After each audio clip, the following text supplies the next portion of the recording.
Hello दोस्तों, राधे राधे। कैसे हैं आप लोग? तो उम्मीद करते हैं कि आप लोग सब अच्छे होंगे। तो आज के इस वीडियो में हम लोग क्लास 7 मैथ प्रश्नावली 4.1 सरल समीकरण क्वेश्चन नंबर 1 निम्नलिखित सारणी के अंतिम स्तंभ को पूरा कीजिए। अब ये सारणी को हमें पूरा कर रहा है। यहाँ पे क्रम संख्या 1 से लेकर टोटल 11 को क्वेश्चन दिया हुआ है और यहाँ पे समीकरण दिया हुआ है x+3 बराबर 0 और चर का मान दिया हुआ है। ये हमारा x चर है और 3 जो है वो क्या है तो अचर है।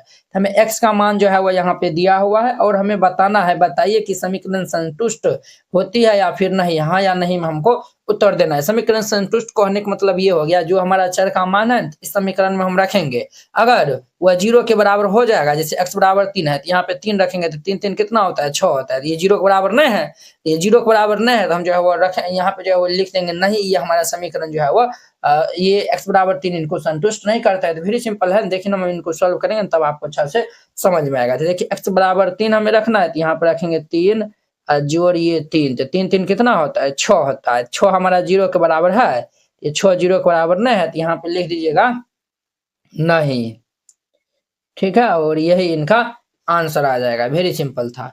अब देखिए x के स्थान पे 0 रखेंगे तो 0 + 3, तो 0 हम 3 जोड़ेंगे तो हमारा कितना होगा बुआरे, ये हमारा 3 होगा। तो ये भी हमारा 0 के बराबर है, तो 0 के बराबर नहीं है, तो 0 के बराबर जब नहीं है तो यहाँ पे लिख दीजिएगा नहीं। वेरी सिंपल क्वेश्चन है। अब देखिए x का मान -3 है तो -3 और +3। अब ध्यान दीजिए बुआ, तो ये हमारा -3 + 3 हैप्पी बर्थडे हो जाएगा, तो -3 और ये +3 दोनों कट जाएगा तो हमारा 0 आएगा। देखिए 0 के बराबर हो गया तो यहाँ पे लिख दीजिएगा हाँ, ठीक है। हाँ मतलब ये हो गया x का मान -3 होगा। अब हम 7 रखेंगे तो यहाँ पे रखेंगे तो 7 माइनस ये 7, 7 में 7 जाएगा तो 0 होगा। ये हमारा RHS में कितना है 1 के बराबर है तो ये नहीं है, तो यहाँ पे लिख देना है नहीं, बस सिंपल है। अब देखिए x का मान 8 रखेंगे तो 8 - 7, 8 में 7 जाएगा तो कितना होगा 1 होगा, तो ये जो है वो 1 के बराबर है तो यहाँ पे लिख देना है हाँ, वेरी सिंपल है। अब x का मान 0 है तो यहाँ पे रख देंगे तो 5 गुना में 0, तो 5 को 0 से गुना करेंगे तो कितना होगा 0, ये हमारा 25 के बराबर नहीं है, तो यहाँ पे लिख देना है वेरी सिंपल तरीका से नहीं, बस आंसर हो जाएगा। x का मान 5 है तो हम यहाँ पे रख देंगे 5 गुना 5 तो 5 25, देखिए 25 के बराबर आ गया है। जब 25 के बराबर आ गया तो यहाँ पे लिख देना है हाँ, बस हो गया। अब x का मान -25 रखें, ये -5 रखेंगे तो -5 रखेंगे तो 5 25, तो माइनस हमारा 25 हो जाएगा, तो ये हमारा 25 के बराबर है नहीं है, यहाँ पे लिख देना है नहीं, बस। अब m का मान हम -6 रखेंगे तो -6 बटा में 3, तो देखिए 3 दूनी की 6, तो ये हमारा कितना होगा -2, ये 2 के बराबर है तो 2 के बराबर ये नहीं है, -2 2 के बराबर कैसे होगा, तो ये हमारा जो है वह लिख दीजिएगा यहाँ पे नहीं, ठीक है। अब देखिए m का मान 0 रखेंगे तो 0/3, 0/3 हमारा कितना होता है, 0/3 हमारा 0 के बराबर 0 हो जाता है, तो ये हमारा 2 के बराबर नहीं है, तो यहाँ पे लिख देना है नहीं, बस सिंपल है। m बराबर 6 यहाँ पे रखेंगे तो 6/3, तो 3 दूनी की 6, तो ये हमारा किन के बराबर है, ये हमारा 2 के बराबर है, यहाँ पे लिख देना है, बस सिंपल तरीका से हाँ, वेरी सिंपल था। इस तरीका से बनाइएगा। ये क्वेश्चन नंबर 1 कंप्लीट हो गया। तो अब देखिए इनका 2 नंबर क्वेश्चन। तो 2 नंबर क्वेश्चन में क्या कहता है, तो जांच कीजिए कि कोष्टकों में दिए हुए मान दिए गए संगत समीकरण के हल है या फिर नहीं है, हमें जांच करके बताना है। देखिए n बराबर 1 इस समीकरण का हल है या फिर नहीं है, इनको हमें जांच करके बताना है। तो चलिए हम बारी बारी से हल करते थे। यहाँ पे हल दे दीजिएगा फिर इनको हल करिएगा। तो हम ए नंबर ले लेते हैं। तो ए नंबर में हमारे पास क्या दिया हुआ है, ये n+5 बराबर ये 19, हमें किस पे चेक करना है, तो n बराबर ये 1 पर, 1 पे चेक करना है। तो n का मान यहाँ पे रखिए, तो हम n का मान यहाँ पे रख देंगे, तो n का मान रखेंगे तो 1 + 5 बराबर ये 19 हो जाएगा। तो 5 कितना होता है, देर पर ये 6 बराबर 19 हो जाएगा। तो क्या 6 19 के बराबर है, तो ये दोनों तो बराबर नहीं है, तो ये बराबर नहीं है, तो इस तरीका से बीच में काट दीजिएगा और यहाँ पे लिख दीजिएगा तो n बराबर 1 समीकरण का हल नहीं है। यहाँ लिख देना है अतः n बराबर 1 समीकरण का हल नहीं है और ये इनका आंसर हो जाएगा। तो वेरी सिंपल था, ए नंबर हो गया।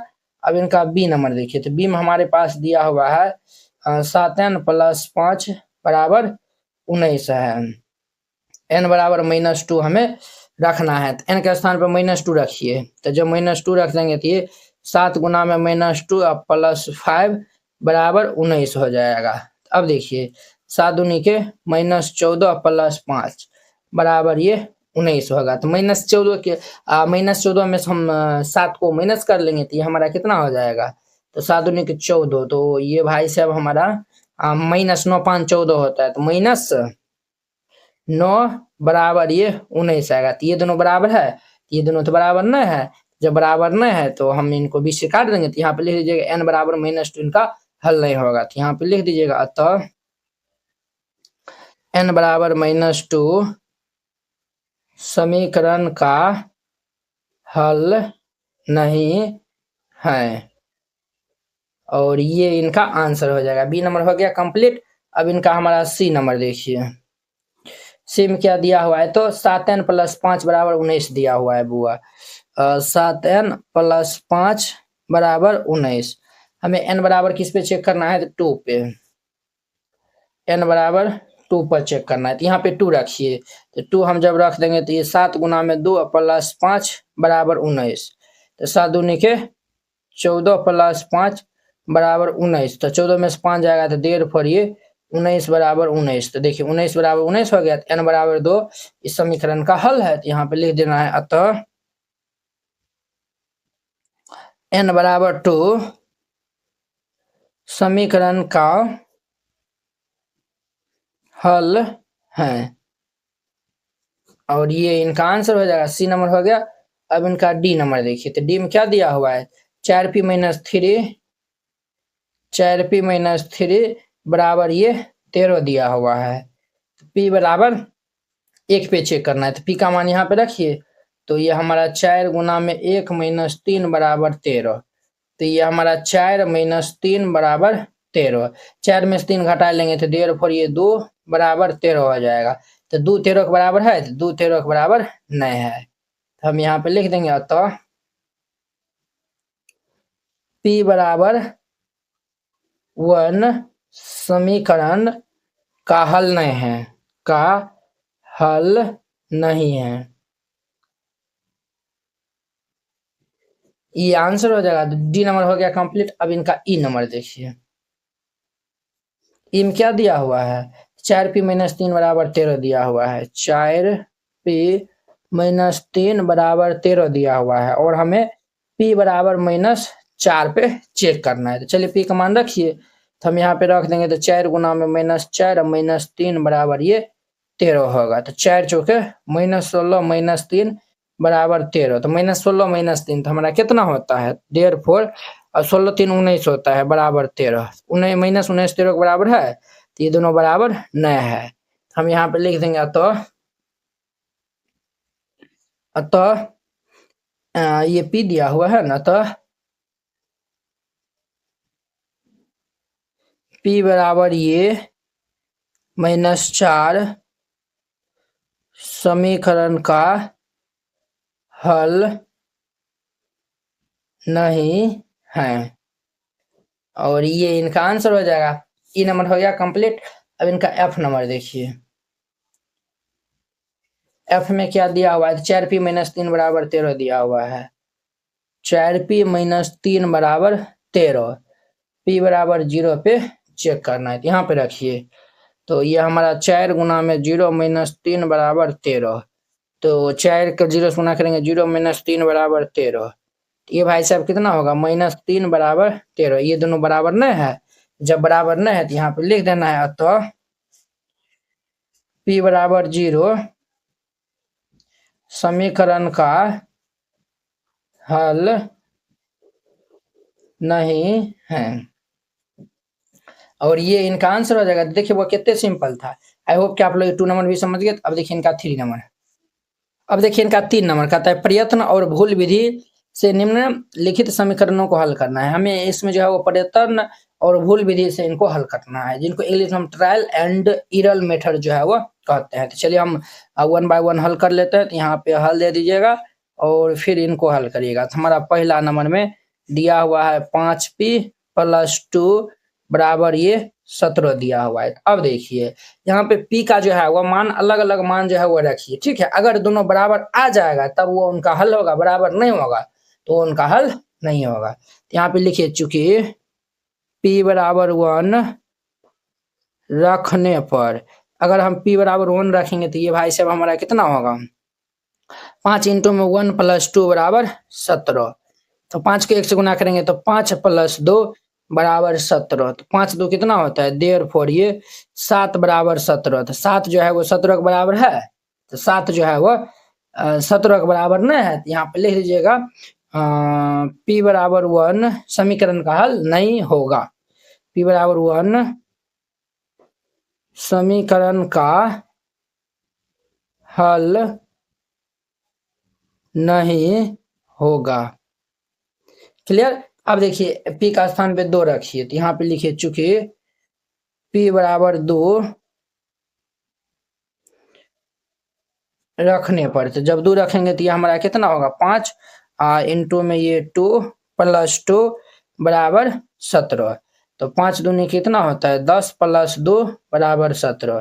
तो 10 2 कितना होगा 12 बराबर ये 17। तो 12 जो है वो 17 के बराबर है तो ये दोनों बराबर नहीं है। तो यहाँ पे लिख दीजिएगा p बराबर 2 समीकरण का हल नहीं है। समीकरण का हल नहीं होगा। ठीक है ना बुआ। हम जो है वो p बराबर 1 2 रखें, इसी तरीके से आपको भी रखना है, माइनस में भी जो है वो रख सकते हैं। ठीक है। अब हम p बराबर 3 रखते हैं, चूंकि p बराबर 3 रखने पर, तो जब हम p का मान यहाँ पे 3 रखेंगे तो 5 इंटू में 3 प्लस 2 बराबर 17। तो ये हमारा 5 इंटू में 3 प्लस 2 बराबर 17। तो 5 दिया कितना होता है बुआ 15 प्लस 2 बराबर 17 हो जाएगा। तो देयरफॉर ये 17 बराबर ये 17 हो जाएगा। 17 17 के बराबर है, हमारा क्या हो जाएगा तो यही जो है वह p बराबर 3 इस समीकरण का हल हो जाएगा। तो यहाँ पे लिख दीजिएगा अतः 17 17 बराबर है तो लिख दीजिएगा अतः p बराबर 3 समीकरण का हल है। समीकरण का हल है और ये इनका आंसर हो जाएगा। क्लियर। अब देखिए इनका हमारा दूसरा नंबर, तो दूसरा में दिया हुआ है 3m माइनस 14 बराबर 4 दिया हुआ है। ठीक है। आप यहाँ पे भी अलग अलग मान जो है वह रख के जो है वह बना सकते हैं। ठीक है। तो हम यहाँ पे पहले जो है वह m बराबर क्या रख लेते हैं, अगर 1 रखेंगे तो देखिए 3 एकान 3 यहाँ पे लिख लीजिएगा, चूंकि m बराबर 1 रखने पर m का मान हम 1 रखेंगे तो हमारे पास क्या आएगा, ध्यान से देखिए ये हमारा 3 इंटू में 1 माइनस 14 बराबर 4। क्लियर। ये इतना आएगा। ये हमारा 3 माइनस 14 बराबर 4। 3 में से 14 जाएगा तो क्या होगा -11 बराबर ये 4। तो ये हमारा -11 4 के बराबर नहीं है। यहाँ पे चूंकि m बराबर 1 समीकरण का हल नहीं है, यहाँ पे इसीलिए दे दिया, इसीलिए m बराबर 1 समीकरण का हल नहीं है। और ये हो गया। अब m बराबर तो 1 तो नहीं होगा तो m बराबर 2 रखेंगे, तो चूंकि m बराबर 2 रखने पर, तो 2 रखिए तो बुआ ये हमारा 3 इंटू में 2 माइनस 14 होगा बराबर ये 4। तो ध्यान दीजिएगा 3 6 माइनस 14 बराबर 4। तो 6 में से 14 जाएगा तो देर पर ये -8 8 से 14 होता है ना बराबर ये 4 होगा। तो ये दोनों बराबर नहीं है। तो जब ये दोनों बराबर नहीं है तो ये जो है वो m बराबर 2 भी इस समीकरण का हल नहीं है। तो यहाँ पे लिखिएगा देर पर ये m बराबर 2 समीकरण का हल नहीं है। और ये m बराबर 2 भी नहीं होगा। m बराबर हम 3 रखेंगे, तो चूंकि m बराबर 3 रखने पर, तो समीकरण हमारा है 3m माइनस 14 दिया हुआ है, m का स्थान पर 3 रखेंगे तो हमारा 3 में इंटू 3 माइनस 14 बराबर ये 4। ये भाई साहब कितना होगा 3 3 9 माइनस 14 बराबर 4। तो देर पर 9 में से 14 जाएगा तो 9 10 11 12 13 14 तो -5 होगा। -5 ये 4 के बराबर है तो ये दोनों बराबर नहीं है। यहाँ पे लिख दीजिएगा देर फॉर m बराबर 3 समीकरण का हल नहीं है। समीकरण का हल नहीं है। क्लियर। m बराबर 3 रख लिया है। अब लिखेंगे चूंकि m बराबर 4 रखने पर m का मान 4 रखेंगे तो बुआ कितना होगा, तो ये 3 इंटू 4 माइनस 14, ये देखिए 3 इंटू 4 माइनस 14, तो 4 तिया कितना होता है, ये जो है वो 4 के बराबर होना चाहिए, तो 4 तिया 12 माइनस 14 बराबर 4, 12 में से 14 जाएगा तो ये कितना होगा, देर पर ये -2 बराबर 4, तो -2 4 के बराबर है, नहीं है, यहाँ पे लिख दीजिएगा। तो m बराबर ये जो है वो अतः नहीं, देर फॉर लिखिए, देर फॉर m बराबर 3 समीकरण का हल नहीं है, समीकरण का हल नहीं है, ठीक है। उसी प्रकार से आप 4 भी रखिएगा, तो देखिए हम 4 रखेंगे तो 4 चौके 16 में से 14 जाएगा तो 2 आएगा, 5 रखेंगे तो 5 तिया 15 में से 14 जाएगा तो ये 1 बचेगा, तो ये भी नहीं होगा, ये 4 भी नहीं होगा, 5 भी नहीं होगा। अब हम 6 रखते हैं, तो 6 3 18, 18 में से 4 जाएगा तो ये 4 हो जाएगा, तो 6 इनका आंसर होगा। इस प्रकार तीन हम रखे हैं, 4 भी रखिएगा, 5 भी रखिएगा, हम डायरेक्ट 6 रखते हैं क्योंकि जगह ना है इसमें। यहाँ पे लिखिए चूंकि m बराबर 6 रखने पर, तो जब हम 6 रखेंगे तो 3 इंटू में 6 माइनस 14 बराबर 4, तो 6 18 माइनस 14 बराबर 4 हो जाएगा, 18 में से 14 जाएगा तो हमारा कितना होगा, 4 हो जाएगा, तो देयर फॉर ये 4 बराबर 4 हो जाएगा, 4 4 के बराबर हो गया, बोलिए यस सर, नो तो आप यस सर, जब 4 4 के बराबर हो जाएगा तो m बराबर 6 इनका आंसर हो जाएगा। तो यहाँ पे लिख दीजिएगा अतः m बराबर 6 समीकरण का हल है, और ये इनका आंसर हो जाएगा। कितने सिंपल था, इस तरीका से बनाइएगा। ये क्वेश्चन हमारा 3 नंबर क्वेश्चन कंप्लीट हो गया। चलिए नंबर 4 कहता है निम्नलिखित कथनों के लिए समीकरण दीजिए। इस कथन के लिए हमें समीकरण देना है। कहता है संख्याओं x और y का योग क्या है, तो 9 है। संख्या हमें x और y का योग 9 है, वेरी सिंपल है। यहाँ पे हल दे दीजिएगा और फिर इनका हम कथन लिखते हैं बारी बारी से। पहला में कहता है ये संख्या x और 4 का योग कितना दिया हुआ है, 9, x जोड़ 4 बराबर कितना होगा, 9। देखिए संख्या x है और 4 है, दोनों का योग, योग मतलब जोड़ हो गया, ये 9 के बराबर हो गया, वेरी सिंपल था। पहला नंबर हो गया। अब देखिए दूसरा नंबर क्या कर रहा है, y में से 2 घटाने पे 8 प्राप्त होता है, तो y में से 2 घटा देंगे तो 2 हम घटा दिए तो कितना मिलता है, 8, ये आंसर हो जाएगा इनका। दूसरा हो गया। अब इनका 3 नंबर देखिए, एक का 10 गुना 70 के बराबर है, a गुना में 10 बराबर ये 70, यानी कि ये हमारा 10a बराबर ये 70। क्लियर, 3 नंबर हो गया। अब इनका चौथा नंबर देखिए, चौथा हम कहता है कि संख्या b को 5 से भाग देने पर 6 प्राप्त होता है। b है ना, तो b को हम 5 से भाग देंगे तो कितना मिलता है, 6 मिलता है। b को हम 5 से भाग देंगे तो कितना मिलेगा, 6 मिलेगा। आप इनको समीकरण बनाइएगा तो b बराबर 6 5 कितना होगा, 30, ये इनका आंसर हो जाएगा। 4 नंबर हो गया। 5 नंबर देखिए, 5 में कहता है टी का 3/4 15 है, टी गुना 3/4 मतलब 3/4 से हम गुना कर देंगे, और ये किनके बराबर है, 15 के बराबर है। अब देखिए 4 को इस साइड भेज दीजिए तो ये हमारा क्या होगा, 3t बराबर 15 चौक 60, ये इनका आंसर हो जाएगा। ठीक है, 5 नंबर हो गया। वो 6 में देखिए, कहता है m का 7 गुना, m का 7 गुना, m को 7 से गुना कर देंगे, और 7 योग, 7 योग कहता है तो 7 हम जोड़ दिए हैं, आपको 77 देता है तो हम बराबर 77 दे देंगे। इनको सॉल्व कर लेंगे तो ये हमारा 7m + 7 बराबर 77, ये इनका आंसर हो जाएगा। ठीक है, समीकरण के रूप में जो है वो लिखना है हमें। 6 नंबर हो गया। अब इनका 7वां नंबर देखिए, 7 में क्या बोलता है, x की चौथाई ऋण 4 आपको 4 देता है, x का कहता है चौथाई, अर्थात इनको हम x का चौथाई 4 से भाग दे देंगे। ऋण मतलब होता है घटाओ, जब हम इनमें 4 घटाते हैं तो हमें 4 प्राप्त होता है। ठीक है, तो आप यहाँ पे भी जो है वो छोड़ सकते हैं, नहीं तो आप एलसीएम ले लेंगे तो ये 4 होगा, ये x - 4/1 है, तो x भाग देंगे 4 में 4 आएगा, 4 चौके 16 बराबर ये 4, देयरफॉर ये x - 16 बराबर 4 चौक 16 हो जाएगा। तो आप यहाँ भी छोड़ सकते हैं, यहाँ भी छोड़ सकते हैं, ठीक है, कोई दिक्कत नहीं होगा।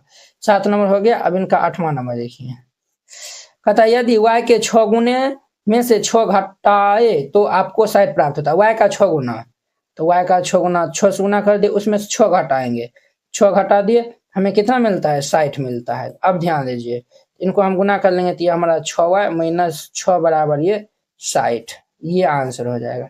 8 नंबर हो गया। अब इनका 9 नंबर देखिए,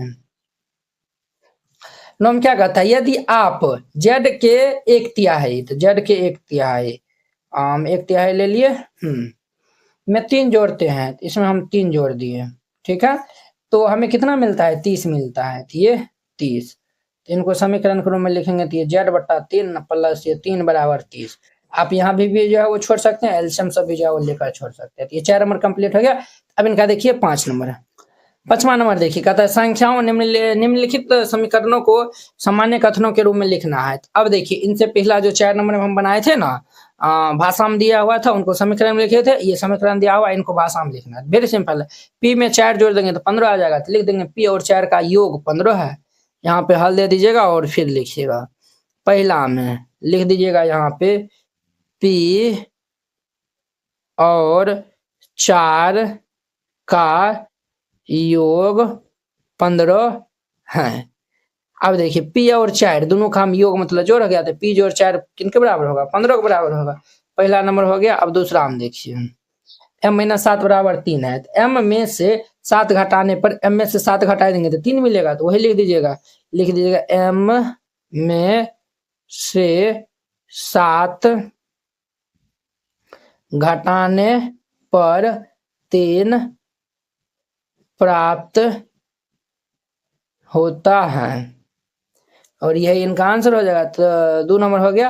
अब इनका हमारा 3 नंबर देखिए, 2m बराबर 7 है, इनको हम क्या लिखेंगे, m का दुगुना 7 है, m का दुगुना क्या है, 7 है, लिख दीजिएगा m का 2 गुना 7 है। वेरी सिंपल था। 3 नंबर हो गया। 4 में देखिए, m से m, देखिए m को हम 5 से भाग देते हैं, तो लिखिएगा m को 5 से भाग देने पर हमें जो है वो क्या देता है, 3 मिलता है, तो यहाँ पे लिख दीजिएगा m को 5 से भाग देने पर 3 आता है, ठीक है। 4 नंबर हो गया। 5 में देखिए, 5 में कहता है कि देखिए 3m बट्टा 5 बराबर 6 है, 3m बट्टा 5 बराबर 6 है। इनका मतलब क्या हो गया, m के, देखिए ये हमारा है ना 3m बट्टा ये 5 है, तो इनको हम लिख सकते हैं m इंटू में ये 3 बट्टा 5, m के 3 बट्टा 5 में भाग का मान कितना है, तो 6 है, यहाँ पे लिख दीजिएगा m के 3 5 में भाग का मान 6 है, बस यही आंसर हो जाएगा। m के 3 5 में भाग का मान 6 है, 3 5 में भाग मतलब यही हो गया, 3 बट्टा 5 का मान जो है वो 6 के बराबर है। 5 नंबर हो गया। अब इनका 6 नंबर देखिए, 6 में क्या बोलता है, 3p प्लस 4 बराबर 25 दिया हुआ है, अर्थात p के 3 गुने में 4 जोड़ने पर 25 मिलता है, तो यहाँ पे लिख देना है p, यहाँ पे लिख दीजिएगा p के 3 गुने में 4 जोड़ने पर 25 मिलता है, बस आंसर हो जाएगा। 6 नंबर हो गया। 7 नंबर में देखिए, 7 में क्या बोलता है इसने, देखिए अब जो है वो पी के 4 गुने में से 2 घटाने पर 18 मिलता है, वेरी सिंपल है, यहाँ पे लिख लीजिएगा पी के 4 गुने में से, पी के 4 गुने में से 2 को घटाने पर 2 घटाने पर 18 प्राप्त होता है, 18 प्राप्त होता है, बस आंसर हो जाएगा। 7 नंबर हो गया। अब इनका देखिए 8वां नंबर। 8 में क्या कहता है, p बटा 2 प्लस 2 बराबर 8 है, अर्थात p के आधे में 2 जोड़ने पर हम जो है वो क्या मिलता है, 8 मिलता है। p का आधा कर दिए, p बटा 2 मतलब हो गया p का आधा कर दिया, उसमें 2 जोड़ देंगे तो 8 मिल जाएगा, यहाँ पे लिख दीजिएगा p के आधे में 2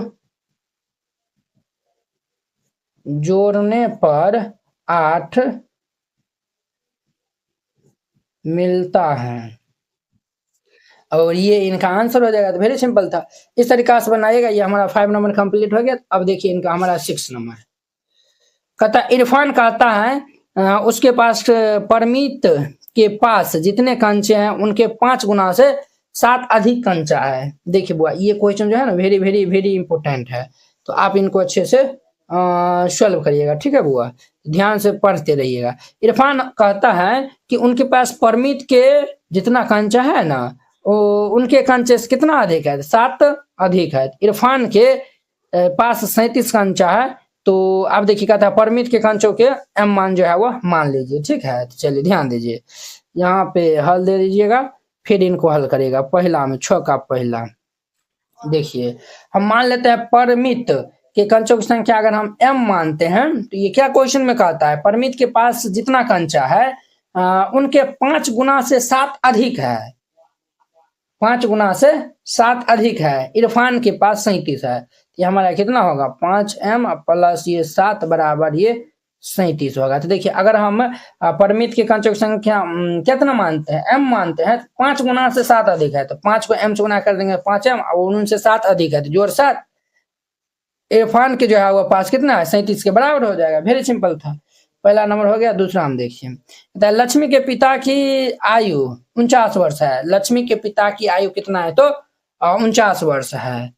उनकी आयु लड़की की आयु के 3 गुना से 4 अधिक है। तो हम कहते हैं लक्ष्मी की आयु को हम जब वायु वर्ष मान लेंगे, तो देखिए लक्ष्मी की आयु हम क्या माने हैं, वायु वर्ष माने हैं, तो लक्ष्मी की आयु जो है वो कितना है 49 वर्ष है। अब देखिए लड़की की आयु का 3 गुना, तो जो है वो ये इनके जो है वो 3 गुना से हमारा 4 वर्ष अधिक हो जाएगा, और लक्ष्मी की आयु के बराबर होगा, तो हमारा 49 होगा। 3 प्लस 4 बराबर 49, ये इनका आंसर हो जाएगा। क्लियर। अब देखिए इनका 3 नंबर, 3 में बोलता है अध्यापिका बताती हैं कि उनकी कक्षा में एक विद्यार्थी द्वारा प्राप्त किए गए अधिकतम अंक प्राप्त किए गए न्यूनतम अंक का कितना है, तो 7 धन है, धन मतलब हो गया जोड़। तो प्राप्त किए गए अधिकतम अंक 37 है, तो हमें कहता है न्यूनतम अंक प्राप्त किए वाले अंकों को हमें 7 लेना है। अब देखिए क्या बोला है, हाँ ये हमें जो है वो न्यूनतम वाला को जो है वो 7 लेना है। तो देखिए ये बोला है हमें प्राप्त किए गए अंक, न्यूनतम अंक का जो है वो कितना है, तो 2 गुना धन 7 है, तो हम न्यूनतम अंक को l माने हैं, तो ये हमारा कितना हुआ 2l धन मतलब जोड़ 7, अधिकतम अंक जो है वो 87 के ये बराबर हो जाएगा। ये इनका आंसर हो जाएगा। वेरी सिंपल था। अब इनका चौथा नंबर में देखिए, अतः एक समद्विबाहु त्रिभुज में शीर्ष कोण प्रत्येक आधार कोण का क्या है 2 गुना है। हम यहाँ पे जो है वो कहता है मान लीजिए प्रत्येक आधार कोण को b डिग्री, याद रखिए कि त्रिभुज के तीनों कोणों का योगफल 180 डिग्री होता है। तो देखिए बुआ यहाँ पे देखिए हमें यहाँ पे मानते हैं, अगर देखिए माना कि आधार कोण b है, आधार कोण का अगर हम b मान लेते हैं तो क्या बोला है ये समद्विबाहु त्रिभुज के शीर्ष कोण आधार कोण का क्या है 2 गुना है। तो शीर्ष कोण हमारा कितना होगा, तो आधार कोण का 2 गुना, तो आधार कोण को b माने हैं, तो शीर्ष कोण हमारा कितना होगा, शीर्ष कोण ये 2 गुना आती है हमारा 2 भी हो जाएगा, है कि ना है। अब देखिए हम जो है वो चूंकि त्रिभुज के तीनों कोणों का योगफल 180 डिग्री होता है, त्रिभुज के तीनों कोणों का योगफल 180 डिग्री होता है। त्रिभुज के तीनों कोणों का योगफल 180 डिग्री होता है। एगो हमारा बी कोण है, ठीक है, और शीर्ष कोण जो है वो हमारा क्या है 2b है, और प्लस ये हम b कर देंगे, क्योंकि त्रिभुज में तीनों कोण होता है। एक समद्विबाहु है ना, आधार कोण हम अगर b माने हैं, तो समद्विबाहु त्रिभुज में 2 भुजा जो है वह बराबर होता है, समझे, 2 भुजा क्या होता है तो बराबर होता है, तो इसीलिए हमारा ये b भी हो जाएगा, और यह शीर्ष कोण हमारा 2b है, ये हमारा 180 के बराबर हो जाएगा। तो 2 3 1 4, 4b बराबर ये 180 हो जाएगा। यही इनका हमारा समीकरण होगा, ये आंसर हो जाएगा। इस तरीका से बनाइएगा, ये क्वेश्चन बन जाएगा। आई होप कि आप लोग ये 4.1 का जो है वह सभी क्वेश्चन बहुत अच्छा तरीका से समझ गए होंगे। तो चलिए अब हम नेक्स्ट वीडियो में मिलते हैं इनके 4.2 एक्सरसाइज के साथ में। अगर यह वीडियो आप लोग को अच्छा लगा होगा तो लाइक कमेंट एंड अपने दोस्तों के बीच में शेयर कीजिएगा। अगर आप चैनल पे नए आए हुए हैं तो चैनल को सब्सक्राइब कर लीजिए। तो चलिए हम नेक्स्ट वीडियो में मिलते हैं। जय हिंद।